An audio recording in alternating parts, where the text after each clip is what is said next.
Welcome back to our deep dive this week. We're going to be looking at the cybersecurity landscape from January 27th to the 31st, kind of a week in the life of cyber, all fueled by the McCrary Institute's daily cyber briefings. Buckle up because things move fast in this world. Yeah, fast is an understatement. It's just a constant barrage, attacks, vulnerabilities, headlines, you name it. And you know me, I always look for the connecting threads. And this week it's the emergence of DeepSeek, a Chinese AI platform that's really shaking things up.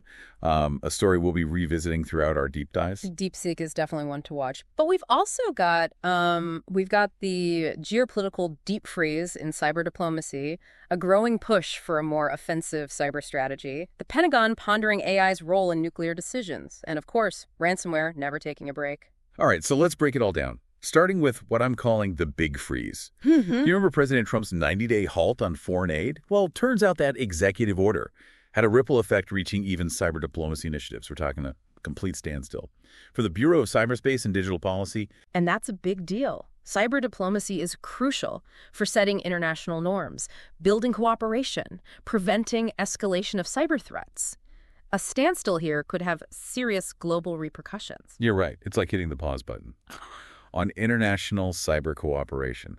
And nobody knows what will happen when we hit play again. There is a glimmer of hope, though. A federal judge did grant a temporary stay on the freeze, and there's a hearing scheduled for February 3rd, so we'll see what happens. But it does raise some questions about the stability of cyber diplomacy efforts when they're susceptible to these kinds of political shifts. Exactly. It really underscores the delicate balance between domestic politics and international relations in the cyber realm. And speaking of shifts, there's a growing call for the U.S. to hack back, essentially go on the offensive in cyberspace. We're hearing this from some significant voices, including Mike Waltz, the new national security advisor. Yeah, it's a complex issue. Hacking back, it isn't a one-size-fits-all strategy. It encompasses a wide range of actions, from preemptive strikes against known hacker groups to disrupting their infrastructure, even using cyber means to impose economic costs. So is this the right approach? Is offense the best defense in the cyber world? I mean, things are already pretty volatile. That's the million-dollar question. A more aggressive cyber posture has its risks. Retaliatory attacks, misattribution, even the potential to trigger a wider conflict. These are serious considerations. It's like walking a tightrope, isn't it? Trying to deter aggression without inadvertently escalating the situation. Precisely. It requires careful consideration, strategic planning, and a deep understanding of the potential consequences. And just as we're grappling with the ethics of offensive cyber action, the Pentagon is exploring how AI could be used in nuclear command and control, specifically to process intelligence faster. During a potential crisis. Right. General Cotton, the head of U.S. Strategic Command, argues that AI could actually enhance our nuclear deterrence. He believes AI could give decision makers, including the president, more time to react by rapidly processing vast amounts of intel. I have to admit, my first thought was war games. AI going rogue and launching nukes. Yeah, that's a common concern. But the focus here is on AI assisting human decision-making, not replacing it. Think of it as an incredibly powerful analyst that can sift through mountains of data in seconds, providing critical insights to human operators. Okay, that makes me feel a bit better. Yeah. Still, AI and nukes, that's a combination that requires some serious thought and careful consideration. Absolutely. It highlights how AI is changing even the most sensitive areas of national security, and it raises ethical and strategic questions we can't ignore. Now let's talk about the story that dominated the headlines this week. DeepSeek, the Chinese AI platform that's causing a stir. It's seen explosive growth, even surpassing user numbers of platforms like TikTok after the attempted bans. And it's got everyone a bit on edge. Yeah, DeepSeek is fascinating on multiple levels. First, it's reportedly achieving performance comparable to, if not exceeding its American counterparts, but with significantly less computing power. That's incredible. How are they managing that? What's the secret sauce? That's the question everyone's asking. It's a testament to Chinese innovation. But it also raises concerns about how this technology could be used. Especially considering DeepSeek openly admits to sending U.S. user data back to China. It's not very reassuring when you think about potential misuse or even Chinese government censorship of the platform. Exactly. It raises serious concerns about data privacy, freedom of information, and the potential for manipulation or propaganda. And to add to those concerns, despite its advancements, DeepSeek isn't immune to security vulnerabilities. Researchers recently discovered a critical database exposure, leaking user data and internal logs. It's a stark reminder that even cutting-edge tech can have glaring security holes. It's a classic example of security debt. You know, companies are so focused on innovation and speed that sometimes security practices fall behind. DeepSeek's slip-up shows that robust security is essential, no matter how sophisticated the technology. It seems like this whole DeepSeek situation has really thrown a wrench into the global AI landscape. It's like someone just changed the rules of the game. What's interesting is that DeepSeek's rise seems partly fueled by U.S. efforts to restrict China's access to advanced chip technology. It's a classic case of unintended consequences. You know, the restrictions might have inadvertently pushed Chinese innovators to find workarounds and develop more efficient solutions. So are these export controls backfiring? Are we inadvertently pushing China to become even more innovative, potentially surpassing us in the long run? It's a complex issue with no easy answers, but DeepSeek's success certainly challenges assumptions about using technology restrictions to control AI development. And while this AI drama unfolds, cyber threats are evolving at an alarming pace. ReliantQuest, a security firm, found that threat actors are exploiting vulnerabilities faster than ever. They reported a 22% decrease in the average time it takes to move laterally within a network after gaining initial access. Yeah, that's a significant jump. It means defenders have even less time to react. Strong cybersecurity practices, like proactive threat hunting and incident response planning, are more critical than ever. Especially considering ReliantQuest recorded the fastest breakout time at a mere 27 minutes. That's barely enough time to grab a cup of coffee. It's a stark reality. In many cases, attackers have the advantage. They only need to succeed once, while defenders need to be right every single time. And of course, we can't forget about ransomware. It's a threat that continues to grow and evolve. The 2024 Global Cost of Ransomware study revealed that 58% of victims were forced to shut down operations, a significant increase from 45% in 2021. The disruptive power of these attacks is clearly on the rise. And the financial impact is growing too. Nearly twice as many victims are reporting significant revenue loss compared to just a few years ago. The case of Wood County, Ohio really highlights this. They ended up paying a $1.5 million ransom after an attack crippled their systems. It's a tough spot for many organizations. The pressure to restore operations quickly often leads to paying the ransom, even though there's no guarantee the attackers will actually decrypt the data. And the ransomware landscape itself is becoming more complex, with new players constantly emerging. Groups like Lynx and Hellcat are each using unique tactics to maximize their impact. Yeah, Lynx, for example, has a very sophisticated affiliate program, allowing them to scale their operations and target a much wider range of victims. And then you have Hellcat, which employs almost psychological warfare tactics to pressure victims into paying. They're not just encrypting data. They're trying to humiliate and shame their targets. Yeah, it's a disturbing trend that speaks to the increasingly ruthless nature of these cybercriminal groups. They're not just after money anymore. They're seeking to inflict maximum damage and disruption. It's a sobering reminder that cyber threats are constantly evolving, and we need to stay ahead of the curve to protect ourselves. Absolutely. Right. And it's not just ransomware we need to worry about. Critical infrastructure is increasingly coming under attack, with undersea cables emerging as a particularly vulnerable target. There have been a series of suspicious incidents in the Baltic Sea, including damaged cables, and reports of Russian spy ships mapping this infrastructure. You know these cables are vital for global communications and data transmission. Imagine the disruption if a major attack severed these connections. The consequences would be catastrophic. We're talking potential economic meltdowns, disruption of essential services, and even heightened geopolitical tensions. It's a wake-up call that we need to do more to protect this critical infrastructure. And speaking of wake-up calls, the aviation disaster that happened this week is a stark reminder that security in all its forms is paramount. The collision between the Army helicopter and the American Airlines flight over the Potomac was a tragedy. While the investigation is still ongoing, it highlights the importance of constantly evaluating and strengthening security protocols, even in areas where we've had a long track record of safety. Absolutely. It's a somber reminder that complacency can have devastating consequences. And on that note, we'll shift gears and dive deeper into the battle for technological dominance, the evolving regulatory landscape, and what it all means for the future of cybersecurity. Stay with us. We were talking about undersea cables and, the potential for widespread disruption if they were targeted. Right, and that vulnerability really highlights the strategic competition playing out on the global tech stage. You've got the U.S. and China vying for dominance, each trying to outmaneuver the other. It's a high-stakes game with huge implications. Absolutely. Think of it as a high-stakes chess match, with AI, quantum computing, and 5G as the key pieces. Both sides are constantly making strategic moves. And the U.S. Navy is certainly making some interesting moves. They're shifting their focus towards software and AI to counter China's growing military power. That's right. The USS Fitzgerald is a prime example. It's the first warship to be deployed, with a program of record AI platform. This signifies a major change in naval strategy. What exactly does this AI platform do? What kind of edge does it give the USS Fitzgerald? Well, the platform is called Enterprise Remote Monitoring Version 4, or ERM v4. It's designed to optimize maintenance and predict potential equipment failures.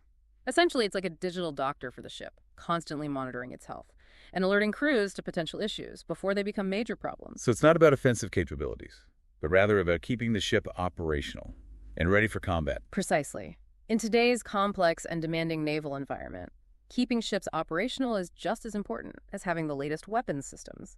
This AI platform helps the Navy achieve that goal. It seems like the Navy's recognizing that software, not just hardware, is crucial for maintaining military superiority in the 21st century.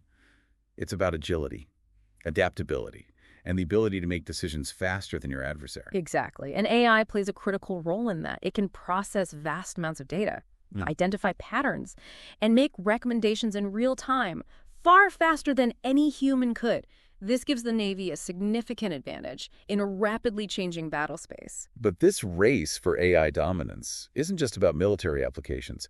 It has implications for everything, from economic competitiveness to the very fabric of society. You're absolutely right, and we're seeing this reflected in policy and regulatory developments. Yes. States, for example, are becoming more proactive in shaping AI governance. They're realizing that AI is too important to be left solely to the federal government. California is a perfect example. They've been passing a number of AI-related laws, trying to strike a balance, encouraging innovation, and addressing ethical concerns. Yeah, it's a clear sign that states are stepping in.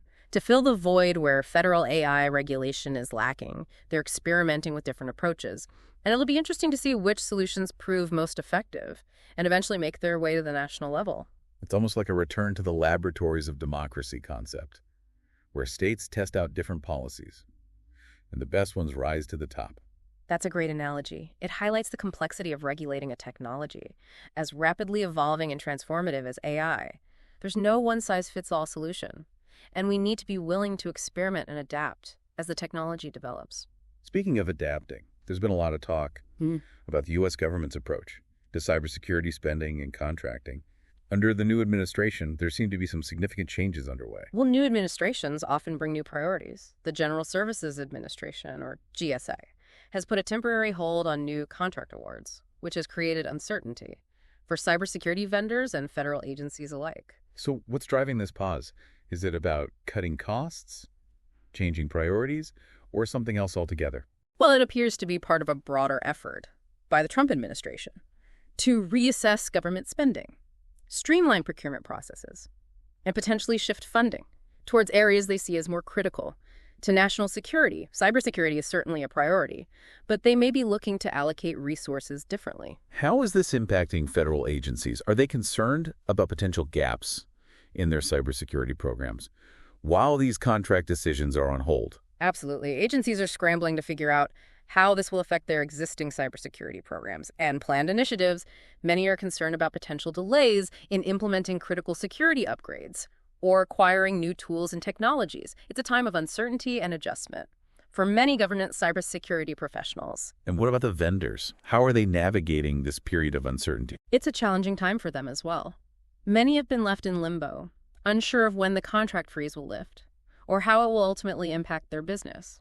With the government, they're having to adjust their plans, reassess their strategies, and explore alternative opportunities in the meantime. It's a stark reminder that the cybersecurity landscape is in constant flux, whether it's technological advancements, geopolitical shifts, or changes in government policy. Organizations need to be adaptable and resilient to navigate the ever-changing currents. Well said. Flexibility and adaptability are essential for survival in the cyber world. And speaking of adapting, we can't overlook the ongoing challenges facing the cyber workforce.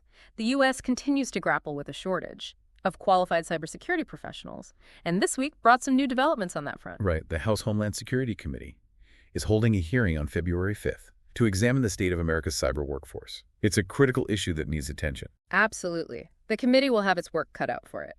It's a complex issue with no easy solutions. It's not simply about attracting more people to the field. It's about education, training, recruitment, retention, the entire pipeline. And it's not just a government problem, it's an industry-wide challenge. It sounds like we need a multi-pronged approach. To build a robust and diverse cyber workforce, we need to inspire young people to pursue careers in cybersecurity, provide them with the necessary education and training, and create a work environment that attracts and retains top talent. Exactly. And this workforce needs to be prepared for a constantly evolving threat landscape, which, as we've seen this week, is becoming increasingly complex and dangerous. We're facing nation-state actors upping their game, cybercriminals becoming more sophisticated, and the lines between the two blurring more and more. And let's not forget about the emergence of AI. As both a tool for attackers and defenders, it's a double-edged sword that can be used for good or for evil. It's a cyber arms race, with both sides constantly trying to out-innovate the other. And it raises crucial questions about how we ensure that AI is used responsibly and ethically. In the cyber domain, we need to be careful not to unleash a force that we can't control. It's a delicate balance between harnessing the power of AI for good while mitigating the risks of its potential misuse.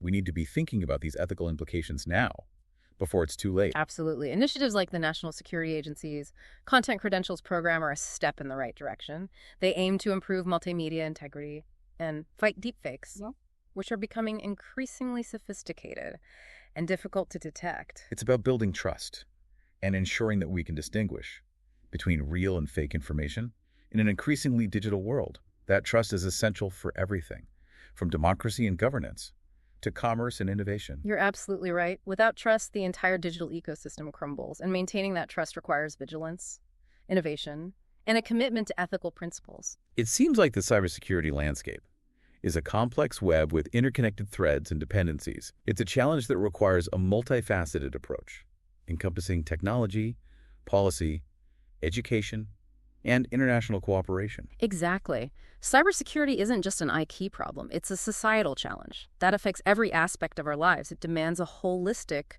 approach that involves governments, businesses, individuals, and the international community working together to build a more secure and resilient digital world. And it requires constant vigilance and a healthy dose of paranoia. Perhaps a touch of that as well. But ultimately, it's about understanding that cybersecurity is a shared responsibility. Right. And that we all have a role to play in creating a safer and more secure digital future. Wow, we've covered a lot of ground this week. From the rise of DeepSeek to the evolving threat landscape to the need for a comprehensive approach to cybersecurity.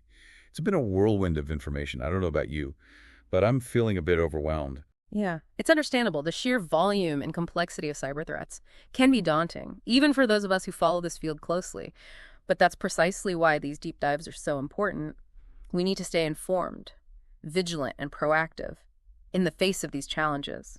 So what does this all mean? What are the key takeaways for our listeners? What should they be paying attention to as they navigate this increasingly complex digital world? Well, first and foremost, the emergence of DeepSeek is a game changer. It signals a shift in the global AI landscape and challenges traditional notions of technological dominance. It highlights the difficulty of containing innovation through measures like export controls, as determined players often find ways to innovate around restrictions. Right. And DeepSeek also serves as a stark reminder that even the most advanced technologies are not immune to security vulnerabilities. The recent database exposure, leaking user data and internal logs, is a cautionary tale for any organization developing or deploying cutting-edge technology. It underscores the need for robust security practices at every stage of development and deployment. Absolutely. Security can't be an afterthought. It needs to be baked into the design and development process from the ground up.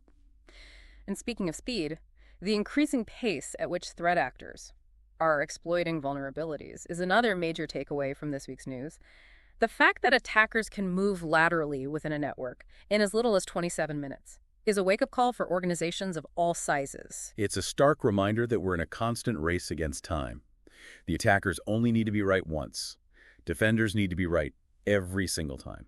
It highlights the need for proactive security measures, robust incident response plans, and continuous monitoring to detect and respond to threats quickly. Exactly. We need to shift from a reactive posture to a proactive one. And then there's the ever-present threat of ransomware, which continues to plague organizations worldwide. The latest statistics are concerning: 58% of victims forced to shut down operations, a significant increase in financial losses. These numbers paint a grim picture. Yeah, it's a reminder that ransomware isn't just a nuisance. It's a serious threat to business continuity and can have devastating financial consequences. Organizations need to have strong defenses in place, including data backups, incident response plans, and cybersecurity awareness training for employees. Absolutely. And they need to be prepared to make difficult decisions in the event of an attack. Paying the ransom is never a guaranteed solution, and it can even embolden the attackers. We need to be thinking about ransomware from a resilience perspective. How can organizations minimize disruption and recover quickly, even if they're hit by an attack? Beyond ransomware, the vulnerability of critical infrastructure, particularly undersea cables, is a growing concern. These cables are the lifeblood of the internet, carrying vast amounts of data across continents. Yeah. Disrupting them could have catastrophic economic and social consequences. Right. It's a reminder that cybersecurity isn't just about protecting data and systems, it's about protecting our way of life. We need to think about security in a much broader context, considering the potential impact on critical infrastructure, essential services, and national security. So what can we do? It feels like we're facing an uphill battle against increasingly sophisticated and determined adversaries. Is there any reason for optimism? Absolutely. Despite the challenges, there are reasons to be hopeful. The cybersecurity community is constantly innovating, developing new tools and techniques to combat evolving threats. We're seeing increased investment in cybersecurity from both the public and private sectors. And there's a growing awareness of the importance of cybersecurity at all levels of society. So it sounds like we need a multifaceted approach, one that combines technological innovation, With policy initiatives. educational programs, and international cooperation. You're right. We need a whole-of-society approach to cybersecurity. Governments need to develop clear and effective policies. Businesses need to invest in security and build resilience. Individuals need to be aware of the risks and take steps to protect themselves. And the international community needs to work together to address shared threats. It's a complex problem, but one that we can't afford to ignore. The stakes are too high. Well said. The future of our digital world depends on our ability to effectively address these cybersecurity challenges. And while there's no easy solution, the collective efforts of governments, businesses, individuals, and the international community can make a difference. Thank you for joining us for this deep dive into the week's cybersecurity news. We hope you found it informative and thought-provoking. We encourage you to continue exploring these issues and engaging in the ongoing conversation about cybersecurity. Stay vigilant, stay informed, and stay ahead of the curve. And remember, the more we understand the challenges we face, the better equipped we'll be to build a safer and more secure digital future. Well said. Until next time.